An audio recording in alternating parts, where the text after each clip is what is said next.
Let's face it, the threat of hydrogen bomb warfare is the greatest danger our nation has ever known. Enemy jet bombers carrying nuclear weapons can sweep over a variety of routes and drop bombs on any important target in the United States. The threat of this destruction has affected our way of life in every city, town, and village from coast to coast. These are the signs of the time.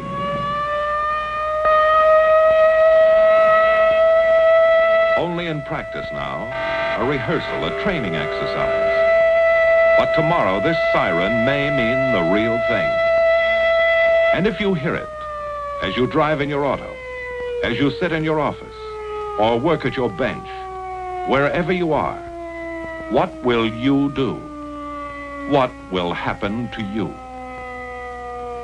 Let's face it, your life, the fate of your community, and the fate of your nation depends on what you do when enemy bombers head for our cities. And that is why civil defense was organized, to teach you how to survive in the thermonuclear age by taking shelter or by evacuating your area as directed. Civil defense will teach you how to take care of yourself, your family, and neighbors, how to get official instructions and act according to plan. In time of atomic attack, the usual professional services, police, fire, welfare, hospital, and ambulance, could be bombed out, too busy, or unable to get to you and your family. Civil defense control points would function as the nerve centers for dispatch of organized assistance to disaster areas from outside the target districts. Every preparation is being made to deal with emergency conditions which would be created by enemy attack. To provide for communication with the public during an actual attack, our broadcasting industry and the federal government developed CONELRAD. This system permits the broadcasting of official news and civil defense instructions without helping enemy navigators find our cities by following radio beams. The CONELRAD frequencies are 640 and 1240 on your standard radio dial. A hazard unique to nuclear warfare is radioactive fallout. Unseen, unheard, and odorless, this substance can only be detected with sensitive instruments. Special training is necessary for radiological safety experts. Their duties will be to check radiation levels in both damaged areas and probable fallout areas. When sufficient warning time can be obtained by early detection of approaching enemy aircraft, withdrawal from key target cities or fallout areas may be ordered by local civil defense authority. The instinct of survival is inherent in all of us, and national survival requires that each one of us assume his share of the responsibility. There is work to be done, and each must cooperate. Opportunities for training with the Red Cross and other groups are everywhere. The combined efforts of many trained individuals are needed to make civil defense a forceful reality. This training is invaluable in preparation for enemy attack or the savage fury of nature. Experience in past disasters has proved the value of advanced training and the need for more stockpiling of emergency food supplies, medicines, and other critical items to care for the injured and homeless. However, it was the awesome power of atomic energy as demonstrated in wartime use that brought to sharp focus the new problems concerning human survival and the urgent need for a civil defense program based on facts about the atomic bomb. Opportunities to gain this information came with the study of structures in controlled atomic tests conducted at Eniwetok Atoll in the Central Pacific. The main objective of testing is weapons development to strengthen national security, but also included are scientific experiments for the Atomic Energy Commission, military projects for the Air Force, Army, and Navy, and defense tests for the Federal Civil Defense Administration, primarily concerned with the effects of nuclear weapons on cities, industries, and people. The tremendous effects of heat and blast on modern structures raise important questions concerning their durability and safety. Likewise, the amount of damage done to our industrial potential will have a serious effect upon our ability to recover from an atomic attack. Transportation facilities are vital to a modern city. The nation's lifeblood could be cut if its traffic arteries were severed.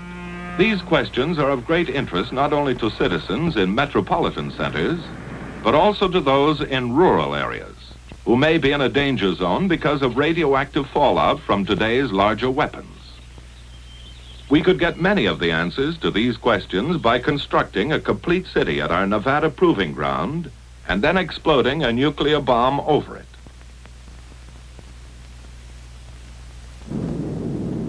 We could study the effects of damage over a wide area, under all conditions, and plan civil defense measures accordingly. But such a gigantic undertaking is not feasible. Instead, we build representative units of a test city, with steel and stone and brick and mortar, with precision and skill, as though it were to last 1,000 years. But it's a weird, fantastic city, a creation right out of science fiction. A city like no other on the face of the earth. Homes, neat and clean and completely furnished, that will never be occupied. Bridges, massive girders of steel spanning the empty desert. Railway tracks that lead to nowhere, for this is the end of the line. But every element in these tests is carefully planned as to its design and location in the area. A variety of materials and building techniques are often represented in a single structure. Every brick, beam, and board will have its story to tell. When pieced together, these will give some of the answers and some of the information we need to survive in the nuclear age. At varying distances from ground zero, the point of detonation, numerous experimental elements are assembled. Underground structures and facilities of various types play their part in duplicating the complexity of the modern city. The vast research program includes testing such items as covering materials, paints, varnishes, plastics, also various fabrics and samples of clothing. On the outskirts of our test city, a synthetic forest has been erected to determine the protective value of foliage and trees. To give us a ringside view of the event, high-speed cameras stand like lonely sentinels, ready to photograph the hurricane of fury. Before leaving the test area, a final check is made on the multitude of instruments and technical devices which will record a variety of blast phenomena for future study. Now, with all the elements in place, our test city is complete. From the air, its center will appear as a bullseye to the bombardier at H hour. On the morning of shot day, official observers, technicians, and scientists gather at News Knob to await the momentous event. This is the payoff for months of planning and preparation on the part of the Atomic Energy Commission, the military services, civil defense, and other test agencies. As part of an experiment to observe the phenomenon of atomic detonation at close hand, military personnel and defense officials dig in within a few miles of ground zero. After a final briefing from the officer in charge just before H hour, the men disappear into their foxholes. Every precaution has been taken for their safety. They're told to crouch low, shield their eyes, and remain down until the signal to rise is given. Now the moment of greatest anxiety, waiting those last few seconds.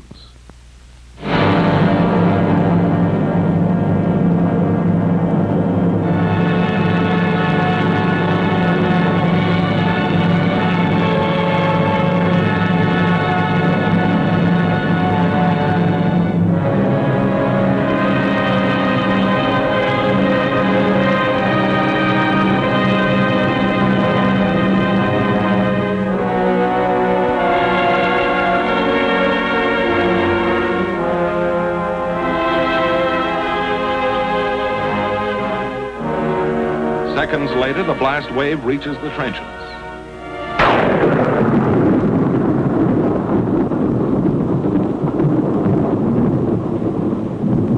As the tower of smoke and flame looms overhead, one thought is uppermost in all minds. Now it's over. The fury of it had stunned some, but not one was injured. High above, the smoke ring puffed by atomic breath rises skyward, watched by the men who had faced it. A scouting party takes the first look at the scattered wreckage of the test city. The imprint left by the hurricane of fire and blast remains here for us to read and analyze.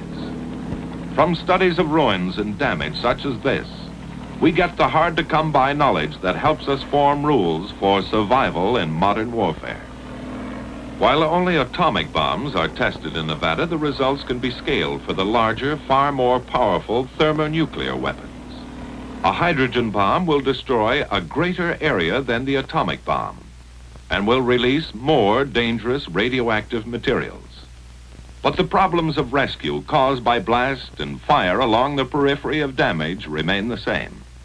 In these fringe areas, civil defense training can save many lives, lessen damage from secondary fires, and help establish emergency facilities. Now in a helicopter, the radiological safety men measure the amount of radiation. When readings indicate safety for human beings, the troops are led in for a tour of the area. By double-checking with Geiger counters every inch of the route, men can now enter safely and confidently areas spotted with radiological contamination, an indication of the progress made in understanding atomic hazards. And thus, each test adds to our growing fund of knowledge. For it is only by investigating and experimenting that we get the facts to keep our military and civil defense program up to date and effective. Every bit of twisted steel makes its contribution. Blackened ruins and ashes of a structure add another chapter. The shattered wreckage of a dwelling offers an eloquent testimonial.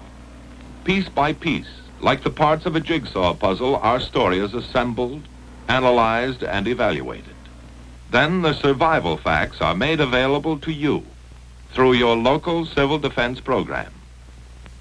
In the thermonuclear age, civil defense, like military defense, must be flexible.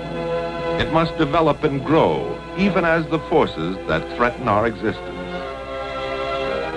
And so until men of goodwill have turned this awesome power to peaceful uses, let us recognize the threat to our way of life, the threat to our survival, and let's face it.